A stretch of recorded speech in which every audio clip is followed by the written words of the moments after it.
सल्लल्लाहु ताला अलैहि वसल्लम के प्यारे दीवानों, इस्लाम सिर्फ नमाज, रोजा, हज व ज़कात इन्हीं चीजों की तालीम नहीं देता, बल्कि दुनिया में बावकार जिंदगी गुजारने के उसूल भी अता करता है। और आप अच्छी तरीके से जानते हैं कि मुआशरे के अंदर बावकार जिंदगी गुजारने के लिए जहां और बहुत सारी चीजें जरूरी हैं, वहीं पर एक इंसान का मांगने वाला होना ये उसके वकार को मजरू कर देता है। इज्जत उसकी होती है जो देने वाला हो।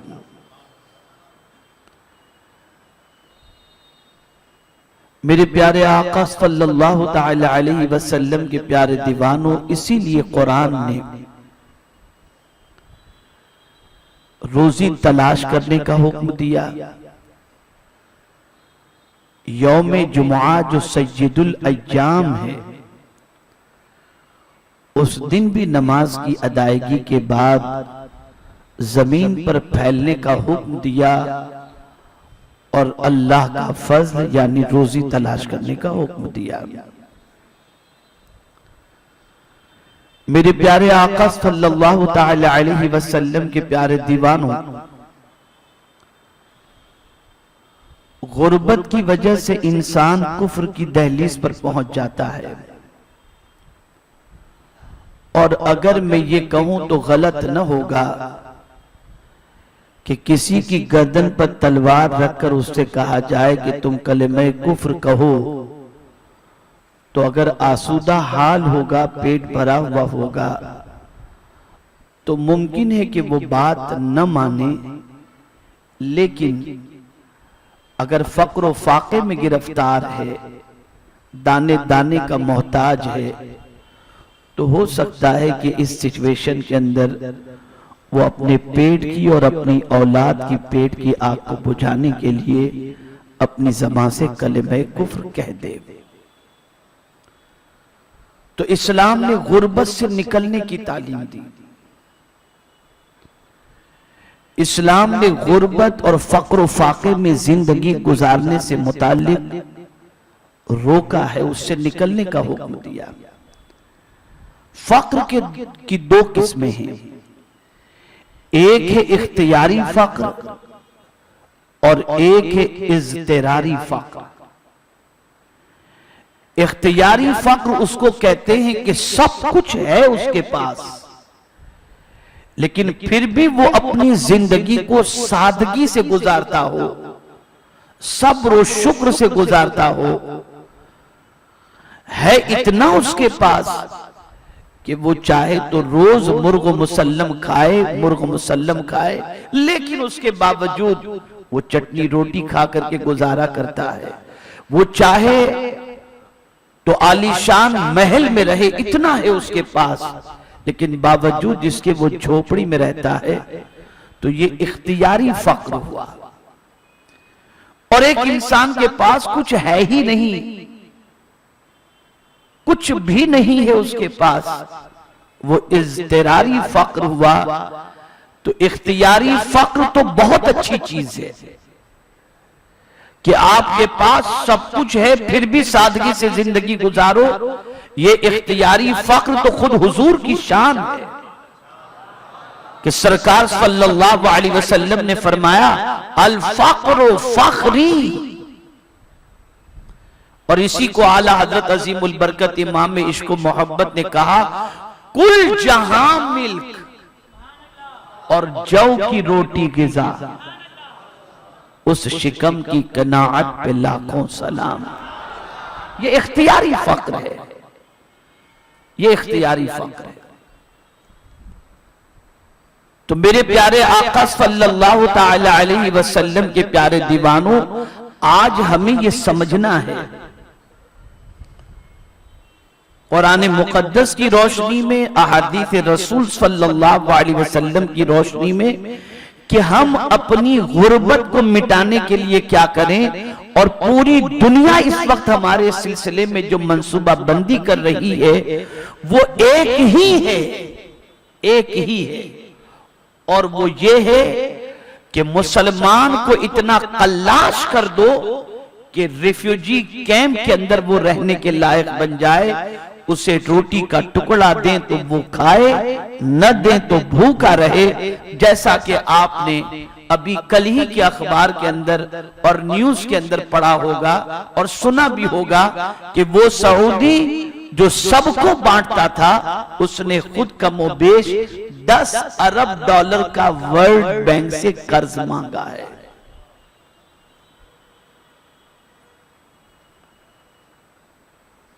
ये लेने वाला कैसे बना?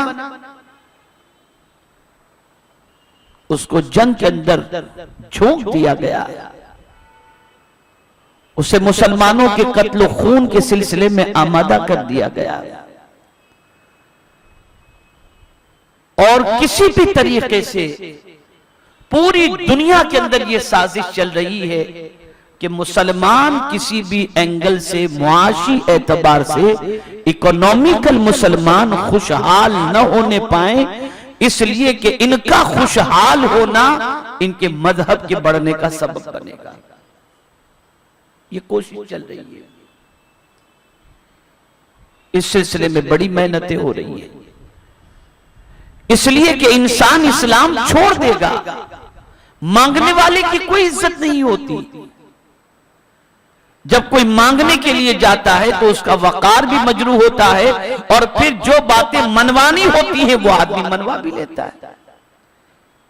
और याद रखें, कोई ये तसव्वुर न करे कि हम आलीशान महल में रहेंगे तो दुनिया हमें देखकर खुश होगी। कुरान ने वाज़ेह लफ्जों में कुफ्र की सोच को उजागर किया। कुरान कहता है इन तुसिब का हसनतुन तसुहु व इन तुसिब का सय्यअतुन यफरहु बिहा।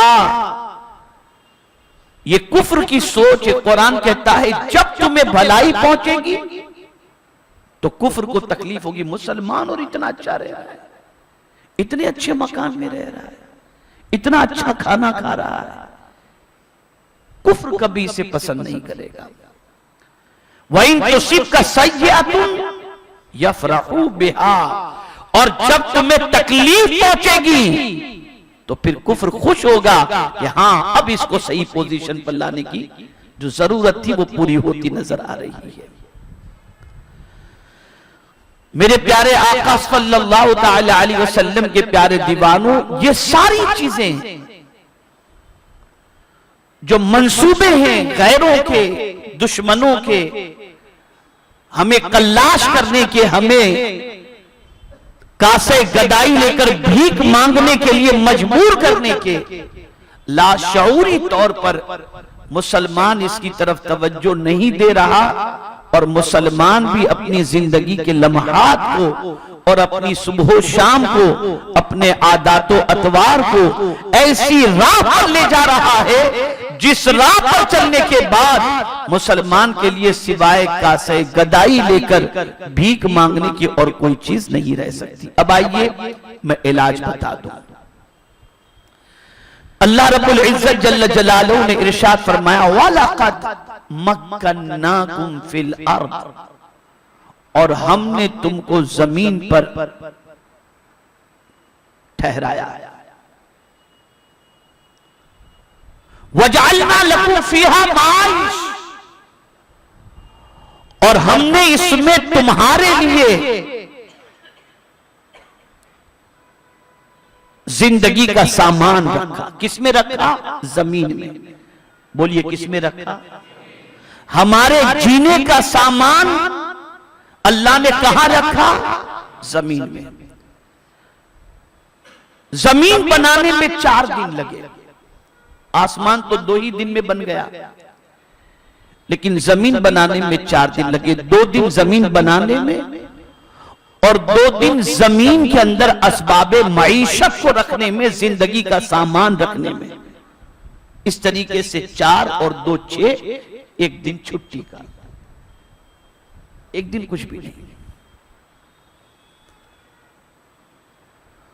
परवरदिगार जल्ल जलालहू ने फरमाया जमीन में तुम्हारे लिए असबाब मईशत रखा गया और इसीलिए कहा गया जमीन पे निकलो, फैल जाओ जमीन की तरफ और निकल के क्या करो, अल्लाह का फजल तलाश करो, रोजी तलाश करो। मेरे प्यारे आका सल्लल्लाहु ताला अलैहि वसल्लम के प्यारे दीवानों, आकाए करीम रऊफ और रहीम अलैहि तहियत व तस्लीम ने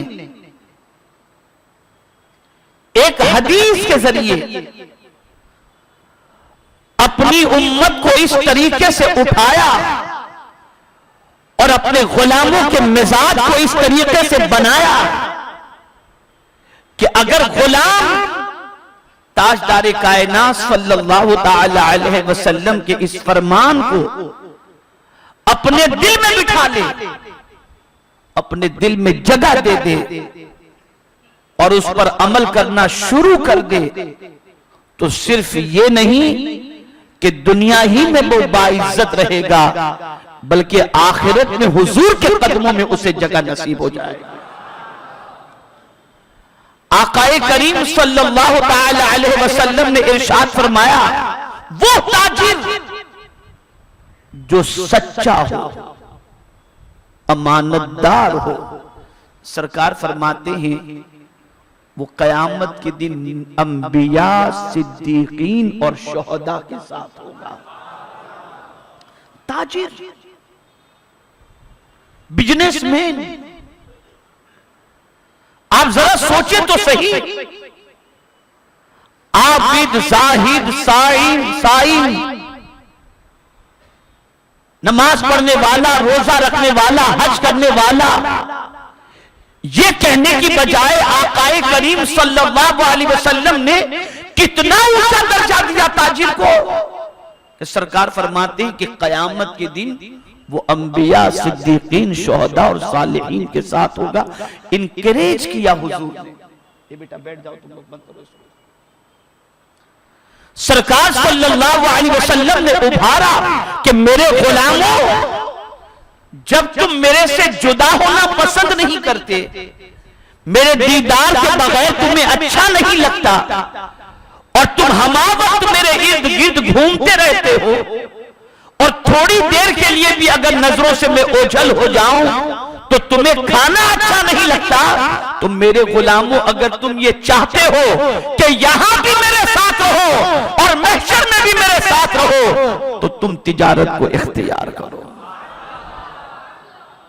और फिर कैद लगा दी सदूक की और अमीन की, ये दो सिफतें, सच्चा और अमानतदार। मैं पूरे चैलेंज के साथ कहता हूं, पूरे चैलेंज के साथ, इल्ला माशाअल्लाह, आप इंडियन कोई भी कपड़ा कहीं से भी खरीदें, 40 मीटर्स लिखा होगा या 40 यार्ड, तो आपको 39.5 ही मिलेगा। और कपड़े का ताजिर नापते वक्त इतना कपड़ा खींचता है कि जैसे फाड़ डालेगा अभी वो। और फिर उसके बाद जब वो देता है, आप आराम से घर जाकर के नापे तो 4 मीटर कपड़ा लिए होंगे तो वो 3.25 ही निकलेगा। लेकिन यहां एक बात और अर्ज कर दूं, जापान का कपड़ा ले लीजिए, आपको हमेशा आधा मीटर ज्यादा ही मिलेगा। हैरत की बात है, तरक्की का राज इंसानों ने यह सोचा कि खयानत में है। तरक्की का राज सीखना हो तो हुजूर से सीखो। तरक्की का राज खयानत में नहीं, अमानत में है, सच्चाई में। धोखा देकर तिजारत करने वाला, खयानत करने वाला लम्हे का फायदा तो हासिल कर लेगा, मुस्तकिल नहीं। लेकिन सच्चा ताजिर, अमानतदार ताजिर, उसके धंधे में कभी खोट नहीं होगी और उसके धंधे के अंदर कभी मंदी नहीं होगी, इसलिए कि वो तिजारत ही नहीं कर रहा, वो सच्चाई भी बांट रहा है और अमानत भी बांट रहा है। या एक वाकया आपके सामने अर्ज करूंगा। सैयदना सिद्दीक अकबर रदियल्लाहु मौला तबारक व तआला अन्हु एक गज़वे के मौके पर जब हुजूर सल्लल्लाहु तआला अलैहि वसल्लम ने अपील फरमाई चंदे के सिलसिले में, सहाबा लाकर सब कुछ जमा किए, पेश किया हुजूर की खिदमत में। फारूक आजम रदियल्लाहु मौला तबारक व तआला अन्हु अपने कुल असासे में से निस्फ असासा लेकर के आए। सिद्दीक अकबर रदियल्लाहु तआला अन्हु कुल असासा लेकर के आए। पूछा हुजूर सल्लल्लाहु अलैहि वसल्लम ने फारूक आजम से, उमर क्या छोड़कर आए? कहा हुजूर निस्फ लेकर आया हूं, निस्फ घर पर छोड़ करके आया हूं। सिद्दीक अकबर से पूछा तो हुजूर से अर्ज करते हैं, हुजूर सब कुछ लेकर के आया हूं। सरकार ने फरमाया घर वालों के लिए क्या छोड़ा? कहा अल्लाह और उसके रसूल को छोड़ कर गया। तवज्जो चाहूंगा, जिस रसूल से सिद्दीक अकबर ने तिजारत के दस्तूर सीखे, तिजारत की फजीलत सीखी, वो सिद्दीक अकबर रदियल्लाहु तआला अन्हु अपना कुल असासा लेकर हुजूर की खिदमत में पेश कर दिए। तो सिद्दीक अकबर ने अपने बीवी बच्चों के लिए तो कुछ छोड़ा नहीं, अब मंडी में तिजारत के लिए जब जाएंगे तो इन्वेस्ट करने के लिए, माल खरीदने के लिए जब पैसा ही नहीं होगा तो लोग माल कैसे देंगे? कैसे देंगे? तो कोई सिद्दीक अकबर से पूछे, अबू बकर तुमने सब कुछ तो हुजूर के कदमों में रख दिया, क्या अपने बीवी बच्चों की किफालत का तुम्हें ख्याल नहीं? तो जवाब देंगे बिल्कुल ख्याल है। तो फिर उनसे अगर पूछा जाए कि अबू बकर जब तुम्हारे पास माल नहीं होगा तो मार्केट से चीज खरीद कर बेचोगे कैसे? तो सिद्दीक अकबर का जवाब यही होगा कि सुनो, मैं बगैर माल के भी अगर मंडी में खड़ा रह जाऊं तो मैं सिद्दीक हूं, मेरी सच्चाई को दुनिया जानती है। खड़ा रह जाऊं तो मुझे यूं ही लोग माल दे देंगे और कहेंगे अबू बकर न तुम्हारी सदाकत में कोई शक है, न तुम्हारी अमानत में कोई शक। ये है असल पूंजी, ये है असल पूंजी। और आज तो बड़ी माजरत के साथ में कहूंगा, मुसलमान को अगर माल दे दे या कैश दे दे तो फिर वो बाटा के चप्पल हो या टाटा के चप्पल हो, घिस घिस के थक जाओ। लेने वाला लेता ही इस नियत से है कि देना नहीं है। और फिर इतनी बड़ी दाढ़ी भी होगी, उम्रा भी करेंगे, अजमेर शरीफ भी जाएंगे, इधर भी जाएंगे, उधर भी जाएंगे, खैरात भी करेंगे, लेकिन ये दस्तूर नहीं करेंगे, इस पर अमल नहीं। कितने मुसलमान ऐसे हैं जिनके साथ आपने ताल्लुकात कायम किए हो, लेन देन किया हो, और वो मुसलमान खरे उतरते हुए हैं ऐसे अच्छे हैं, इल्ला माशाअल्लाह जरूर होंगे ऐसे। लेकिन अगर मैक्सिमम देखें आप, ज्यादातर देखें तो आपको पता चलेगा कि अल्लाह रहमो करम फरमाए, अल्लाह फजल फरमाए। ये कहां से हमने सीखा? ये किस मंडी और किस बिजनेसमैन से हमने सीखा है? ऐ रसूल आजम सल्लल्लाहु ताला अलैहि वसल्लम के प्यारे दीवानों, ताजदारे कायनात सल्लल्लाहु ताला अलैहि वसल्लम तो ये चाहते थे कि उनका गुलाम जब मैदान तिजारत में आए तो उसकी तिजारत की कैफियत को देखकर सिर्फ सामने वाला उससे डीलिंग ही न करे, बल्कि उसकी सच्चाई को देखकर कुफ्र छोड़ और इस्लाम को कबूल करने पर आमादा हो जाए। हुजूर ये चाहते थे। इसलिए आप देखें कि हिंदुस्तान की सरजमीन पर जब साहबा तशरीफ लाए, ताबईन तशरीफ लाए, तो ताजिर बनकर तशरीफ लाए। उनके एक हाथों में कुरान, दूसरे हाथ में सामान तिजारत होता, और वो तिजारत भी करते होते और नमाज का वक्त होता तो ये नहीं कि माल आ रहा है, नहीं, कुदरत का हुक्म क्या है उसे पहले देखते और उसके हुक्म के आगे सरेंडर हो जाते थे। आज हमारा हाल क्या है? कुछ भी नहीं। हमने इस्लाम दाढ़ी टोपी अमामा चादर और बस ये चंद चीजों के अंदर समझ लिया है कि इसी में कुल इस्लाम है। मैं आपसे कहता हूं ये इस्लाम के अंदर ये सारी चीजों की फजीलत जरूर है, लेकिन नमाज आप पढ़ेंगे मुसलमान देखेगा, रोजा रखेंगे मुसलमान देखेगा, हज और ज़कात देंगे मुसलमान जानेगा, आपके इन सारे अमाल का असर मुसलमान पर होगा। लेकिन किसी गैर मुस्लिम के साथ अगर आपने लेन देन की और सही तरीके से लेन देन की तो आपके इस किरदार को गैर मुस्लिम भी देखेगा और देखने के बाद उसके सीने में आपकी अजमत और मोहब्बत पैदा होगा। तो रसूल आज़म सल्लल्लाहु ताला अलैहि वसल्लम ने तिजारत इख्तियार करने के सिलसिले में और रोजी के तलाश करने के सिलसिले में हुक्म दिया। और यहां ये बात जहन में रखो और अच्छी तरीके से जहन में रखो कि रोजी की तलाश जरूरी है।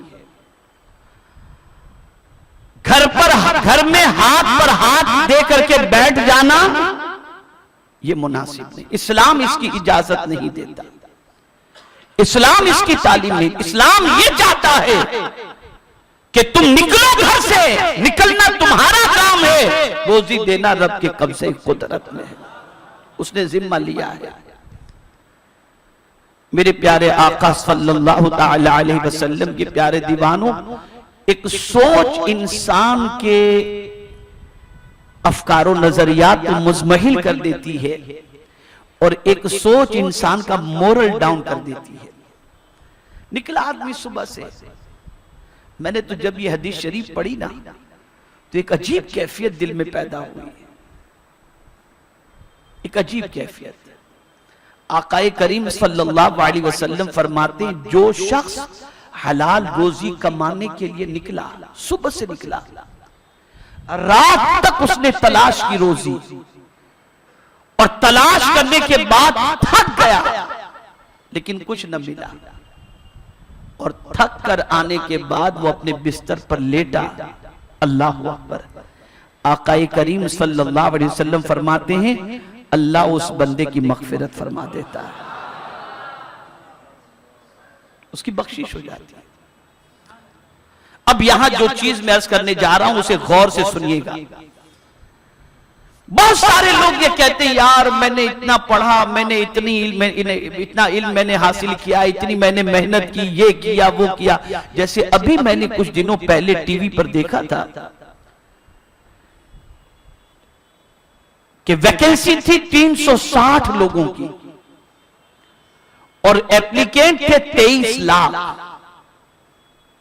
360 लोगों की जगह थी और फॉर्म भरने वाले थे 23 लाख लोग और उन 23 लाख में से 9 लाख कैसे लोग थे? किसी के पास MBA की डिग्री, किसी के पास MA की डिग्री, कोई PhD किया हुआ था, ऐसे 9 लाख लोग थे और बाकी 14 लाख नॉर्मल थे।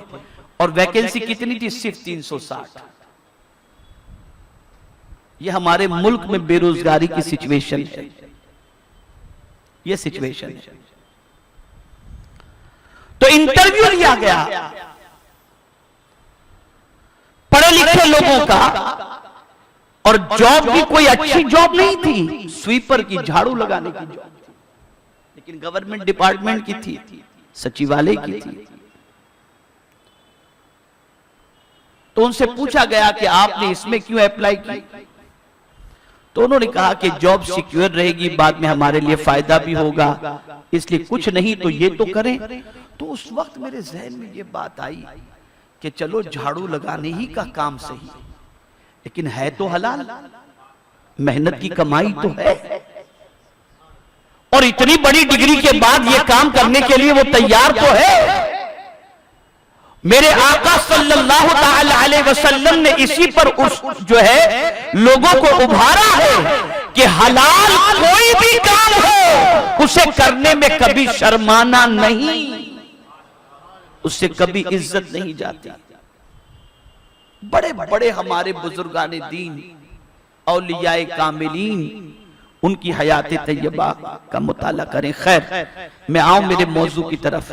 तो कभी ऐसा होता है कि इंसान के पास बहुत कुछ होता है, सरमाया भी होता है, डिग्री भी होती है, लेकिन एक जाहिल बहुत आगे निकल जाता है, अनपढ़ है और लाखों कमा रहा है, BMW में घूम रहा है, बड़े बड़े उसके प्रोजेक्ट हैं। आदमी सोचता है डिग्री लेकर फायदा क्या।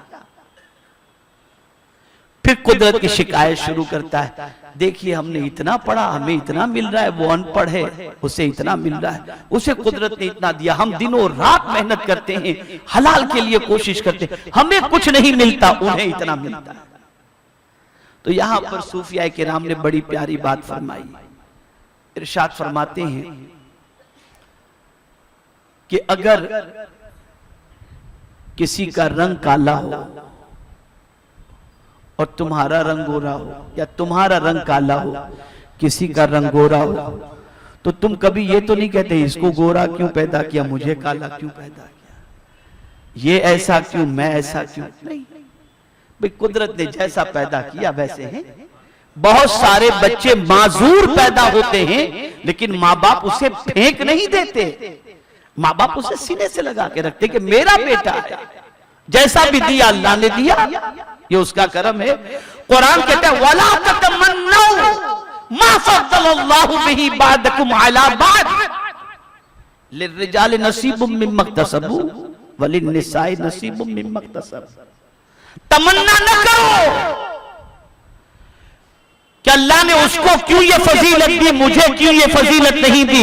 लिर्रिजाल नसीबुम मिम्मा इक्तसबू, मर्द के लिए वो है जो उसने कमाया, औरत के लिए वो है जो उसने कमाई। और परवरदिगार ने एक मकाम पर फरमाया, अल्लाह जिसे चाहे जितना चाहे रिज़्क़ अता फरमा दे, इसलिए तुम्हें जो है उसकी अता पर, जिसे वो अता फरमा दे, शिकायत का कोई हक नहीं, कोई हक नहीं, ये उसके कब्जे कुदरत। अल्लाह यबसुतुर रिज़्क़ लिमन यशा व यक़दिर, अल्लाह जिसे चाहे कुशादा रोजी अता फरमाए और जिसके लिए चाहे तंगी फरमा दे। यहां एक बात मैं अर्ज करूं, ये कद्र के माने तंगी के भी होते हैं, और लैलतुल कद्र को कद्र वाली रात क्यों कहते हैं। यहां कौन सी तंगी है, यहां तो आसमान से फरिश्ते उतरते हैं, यहां तंगी की क्या बात है।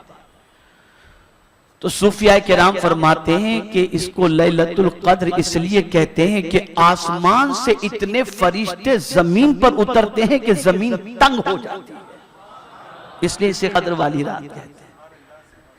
इसे तो अल्लाह जिसके लिए चाहे रोजी ज्यादा कर दे, जिसके लिए चाहे तंग कर दे, उसके चाहे से सब कुछ होता है। तो अब जब उसके चाहे से सब कुछ होता है, तो हमें वो थोड़ा दे तब भी उसकी तरफ से, ज्यादा दे तो भी उसकी तरफ से। अब कुरान कहता है कि तुम में बहुत कम ऐसे हैं जो अल्लाह का शुक्र अदा करते हैं, बहुत कम ऐसे। तो हमारी जिम्मेदारी ये बन जाती है कि मेहनत हमने करना है, कोशिश हमने करना है, हाथ पर हाथ धरकर घर में बैठे रहना और रोजी की तलाश में न निकलना, ये मोमिन की शान नहीं है। मोमिन की शान तो ये है कि वो अल्लाह पर भरोसा करते हुए घर से निकल जाए और फिर उस करीम के हवाले छोड़ दे कि मौला निकलना ही मेरा काम था, देना तेरा काम है, वो जरूर करम की नजर फरमाएगा। वो लोग जो मांग कर खाने के आदी हैं और मेहनत के आदी नहीं। आज कुछ लोगों का पेशा ही मांग कर खाना है, मेहनत करना ही नहीं। आकाए करीम सल्लल्लाहु अलैहि वसल्लम फरमाते हैं कयामत के दिन वो उसका असर अपने चेहरे पर देखेंगे, असर अपने चेहरे पर देखेंगे जो मांग करके खाते हैं। सरकार को मांगने वाले पसंद न थे, और सरकार सल्लल्लाहु अलैहि वसल्लम ने वो लोग जो तंदुरुस्त तो तवाना हैं, अट्ठे कट्ठे हैं, मजबूत हैं, सही सालिम हैं, और वो कभी हुजूर सल्लल्लाहु ताला अलैहि वसल्लम से जब पूछा जाता ऐसे लोगों के मांगने के हवाले से, तो सरकार फरमाते ऐसों को न दिया जाए, ऐसों को न दिया जाए। बल्कि एक बात बताऊं, सैयदना फारूक आजम रज़ी अल्लाह ताला अन्हु मस्जिद नबवी शरीफ में तशरीफ ले गए। आपने देखा कि एक नौजवान मस्जिद नबवी शरीफ में बैठा हुआ है, तो फारूक आजम रज़ी अल्लाह ताला अन्हु ने उसे देखा, इरशाद फरमाया क्या कर रहे हो? बस हुजूर ऐसे ही बैठा हुआ हूं, अल्लाह अल्लाह कर रहा हूं। तो फारूक आजम रज़ी अल्लाह ताला अन्हु ने फरमाया तुम्हारा गुजर बसर कैसे होता है, कैसे होता है तुम्हारा गुजर बसर? कहा अल्लाह ने मुझे बहुत दे रखा है, बहुत दे रखा है, फारिगुल बाल हूं, घर का गुजर बसर बड़ी अच्छी तरीके से होता है। फारूक आजम ने गिरेबान पकड़ा, नौजवान को उठाया, मस्जिद से बाहर ले गए, इरशाद फरमाया अगर तुझे कमाकर खाने की हाजत नहीं तो तू दूसरों के लिए कमा और दूसरों को खिला। एक जवान का इस तरीके से बैठना ये मुनासिब नहीं होता। या तो फन सीखो, इल्म हासिल करो, या मेहनत करके भूखों को खाना खिलाओ। तो ये बात ज़हन में रखें। आज बड़ी मादरत के साथ मैं अर्ज करूंगा, हलाल रोजी कमाने के सिलसिले में और छोटे मोटे काम करने के सिलसिले में मुसलमान जो है बहुत पीछे है। हमारी कौम का एक बड़ा तबका सिर्फ मांग कर खाने का आती है, सिर्फ मांग कर खाने का आती है। ये सोच बंद करो, इन ख्यालात की तरदीद करो, इस किस्म की बातों को जहन से निकालो, वरना याद रखना मगरिबी दुनिया तो यही चाहती है कि हम भीख मांगे और वो हमें भीख के अंदर टुकड़े दें और टुकड़े देने के बाद हमसे हमारे ईमान की दौलत को छीन लें। तो कोई भी हलाल काम हो उसे करने में झिझक महसूस न करें, कोई भी हलाल काम हो उसके करने के अंदर कोफ्त महसूस न करें, बल्कि हर हलाल कमाई की तरफ अपने कदम को बढ़ाएं, मेहनत करें, मशक्कत करें और आकाए करीम सल्लल्लाहु अलैहि वसल्लम की ये तालीम भी जहन में रखें। सरकार सल्लल्लाहु ताला अलैहि वसल्लम ने इरशाद फरमाया, जो कोई जो काम कर रहा है, जो कोई जो काम कर रहा है उस वक्त तक वो काम न छोड़े जब तक के मुतबादिल कोई अच्छा काम उसे नसीब न हो, वरना उसी काम को करता रहे, रफ्ता रफ्ता अल्लाह उसके अंदर बरकतें अता फरमा देगा। इसको ज़हन में रखो। हमारे यहाँ जल्दी से 2 दिन ये काम नहीं चला तो चेंज कर दिए, फिर तीसरे दिन उसमें, चौथे दिन उसमें, 10 साल के बाद पता चला कि जहां थे वहीं आकर के खड़े। यार उसमें इतना नुकसान, उसमें इतना नुकसान, उसमें इतना नुकसान, उसमें इतना नुकसान, न तजर्बा मिला, न महारत मिली, न कोई चीज मिली।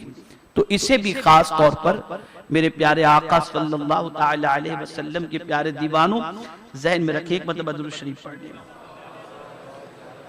अल्लाहुम्मा सल्ली अला सय्यिदिना व मौलाना मुहम्मदिन मादिनिल जूद वल करम व आलिहिल किराम व इब्निहिल करीम व बारिक व सल्लिम सलातन व सलामन अलैका या सय्यदी या रसूल अल्लाह सल्लल्लाहु ताला अलैका व आलिहि वसल्लम। और एक मरतबा दुरूद शरीफ पढ़ लें। अल्लाहुम्मा सल्ली अला सय्यिदिना व मौलाना मुहम्मदिन मादिनिल जूद वल करम व आलिहिल किराम व इब्निहिल करीम व बारिक व सल्लिम सलातन व सलामन अलैका या सय्यदी या रसूल अल्लाह सल्लल्लाहु ताला अलैहि वसल्लम। बस ये वाकया सुन करके अपने अंदर जज्बा पैदा करें। ये वाकया एक अंसारी सहाबी का है, मशहूर वाकया है। एक बेरोजगार अंसारी सहाबी आकाए करीम सल्लल्लाहु अलैहि वसल्लम की खिदमत में हाजिर होकर सवाल किया। उन्होंने सरकार किसी को मना तो नहीं करते थे, सवाल किया उन्होंने। तो मेरे आका सल्लल्लाहु अलैहि वसल्लम ने दरियाफ्त फरमाया कि तुम्हारे पास घर में कुछ है?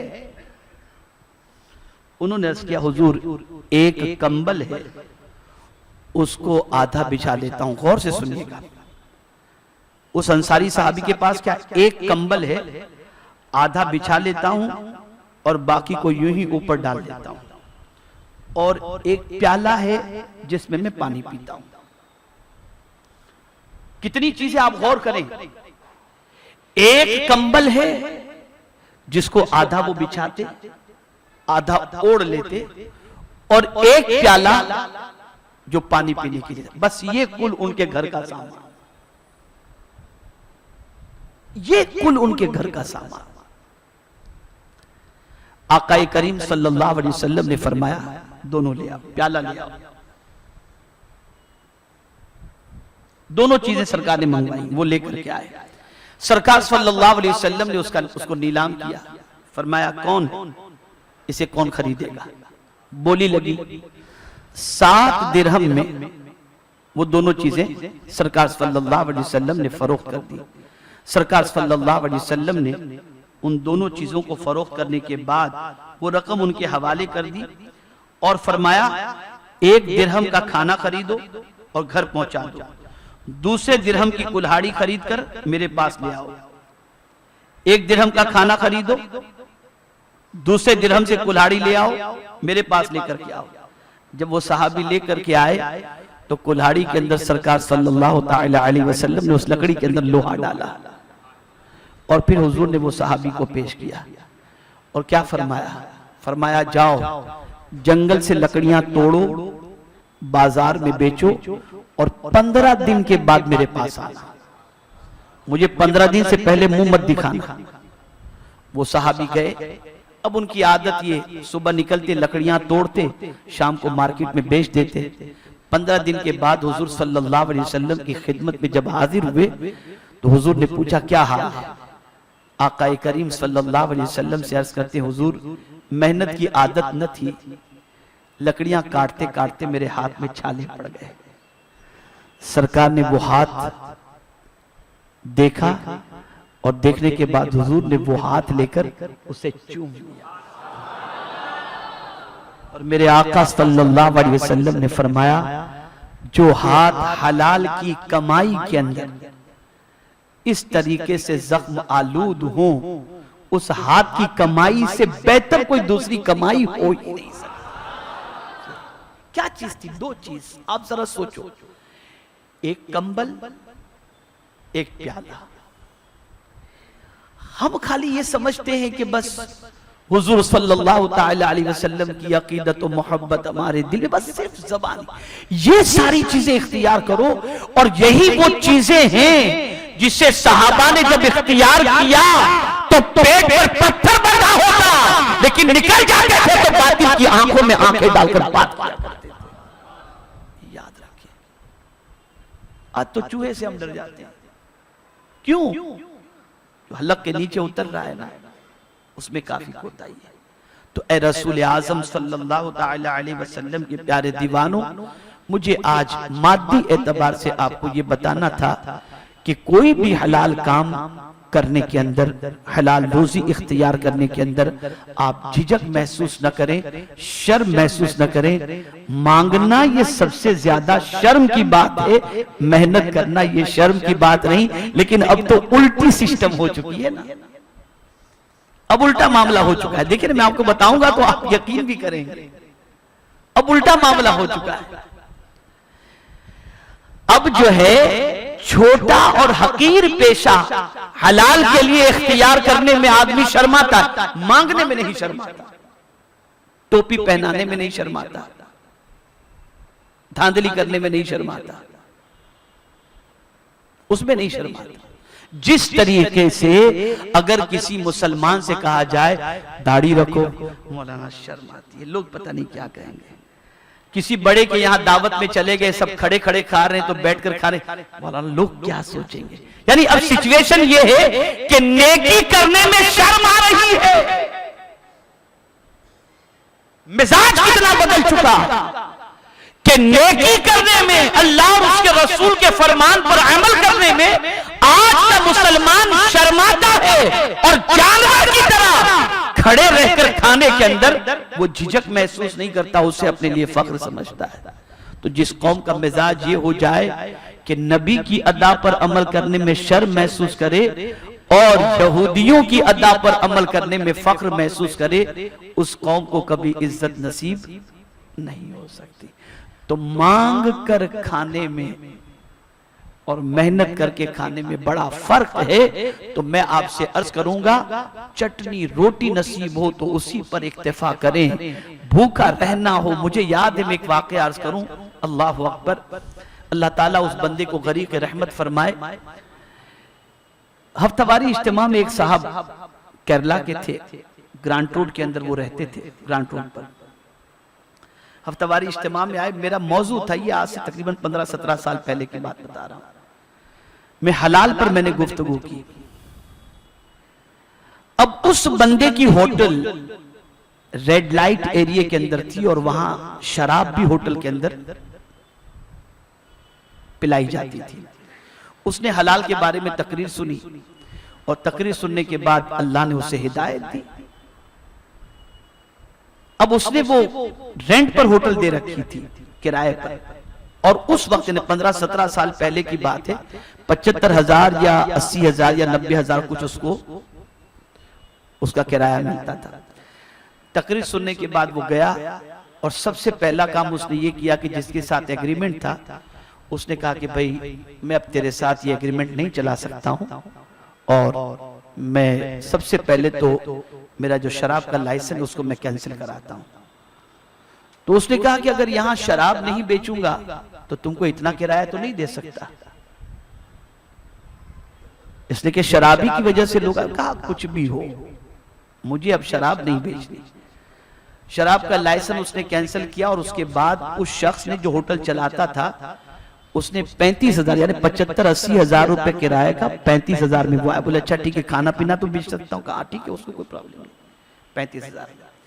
अच्छा, मुझे मालूम नहीं था, बहुत सारे लोग आते हैं, तकरीर सुनते हैं, चले जाते हैं, कौन क्या असर कबूल करता है, मुलाकात तो जल्दी से किसी से होती नहीं। एक रोज में, चूंकि मेरी दुकान भी ग्रांट रोड पर, तो मैं वहां असर की नमाज के लिए गया और नमाज पढ़ करके मैं होटल में चाय पीने के लिए गया। तो वो बंदा मुझे देखा तो आया, कहा मुझे पहचानते हैं आप? उसने कहा 6 महीने पहले मैंने आपकी तकरीर सुनी थी और तकरीर सुनने के बाद मैंने उसी वक्त मेरा जो है वो शराब का लाइसेंस मैंने कैंसिल किया। कहा मौलाना मैं आपको क्या बताऊं, ऐसा वक्त भी मेरे पास आया कि खाने के लिए मेरे पास हलाल का कुछ भी नहीं मिलता, इसलिए कि फैमिली बड़ी, खर्च बड़ा, कुछ फैमिलीज की जिम्मेदारी मेरे सर पर थी, लेकिन मैंने कसम खा ली थी कि अब मेरे हलक के नीचे हलाल के अलावा कुछ नहीं उतरेगा। कब मौलाना अल्लाह ने ऐसा करम फरमाया कि फिर मेरी वही होटल मैंने बेचने के लिए निकाली, बहुत अच्छी कीमत मुझे आई, मैंने उसे फरोख्त की। फिर उसके बाद मैंने गेस्ट हाउस यानी एक पीरियड आया उसका, उसके बाद बराबर वो मिलते रहे। उसके बाद उन्होंने कहा कि गेस्ट हाउस मैंने खरीदा और फिर अल्हम्दुलिल्लाह बहुत अच्छी तरीके से आज वो अल्लाह को प्यारे हो गए। लेकिन मेरे प्यारे आका सल्लल्लाहु अलैहि वसल्लम के प्यारे दीवानों, ये बात बिल्कुल ज़हन में बिठा लो, हलाल में अल्लाह ने बरकत रखी है।